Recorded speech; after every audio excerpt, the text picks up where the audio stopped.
Непонятно, по какому сценарию будет развиваться обстановка в Афганистане. Но пока одни вопросы и очень мало ответов. Люди боятся смерти, люди боятся издевательств.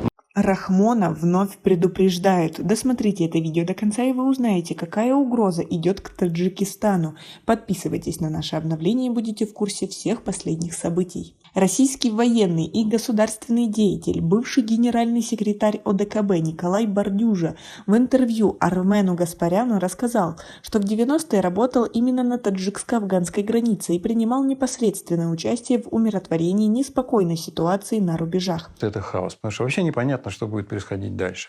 Непонятно, по какому сценарию будет развиваться обстановка в Афганистане.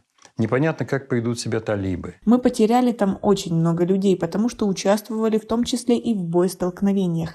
Но это пустой звук. Мы знаем, что такое таджикско-афганская граница, отметил Бардюжа. Он добавил, что нестабильность на таджикско-афганской границе наблюдается достаточно давно. Это связано и с наркобизнесом, и с криминальным, и с идеологическими бандами. Надо посмотреть на те практические шаги, не на те слова, которые они сегодня говорят, а на то, что они будут делать реально на земле со своими людьми, то есть своими соотечественниками, которые, например, не поддерживают их взгляды и идеи. Как они будут к ним относиться?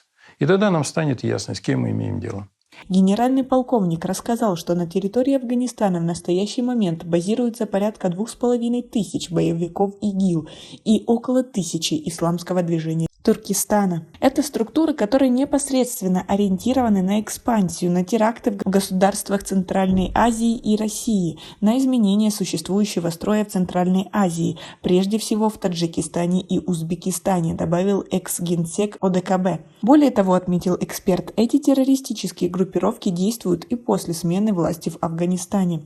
Как вы относитесь к таким комментариям? Свои ответы напишите нам, пожалуйста. Бардюжа заметил, что безопасность стран ОДКБ во многом зависит от состояния на таджикско-афганской границе. Он пояснил, что именно поэтому с 2015 года ОДКБ оказывал помощь Таджикистану в укреплении границы, используя программы перевооружения вооруженных сил и погранвойск, обмениваясь развединформацией и тому подобное. Когда талибы пришли к власти, а ограничения по попыткам игиловцев проникать на наши территории были сняты, то вопрос встал о другом качестве помощи, об охране границ и войсковом прикрытии, рассказал генерал-полковник. В настоящий момент деятельность ОДКБ направлена на отработку учебно-боевых задач на территории Таджикистана с учетом возможного прорыва границы, добавил Бардюжа. Второе направление – военно-техническая помощь для повышения уровня охраны государственной границы. И Таджикистан должен принимать эту помощь, одному ему не справиться. А вы согласны с экспертом? Свои ответы напишите нам, пожалуйста, в комментарии.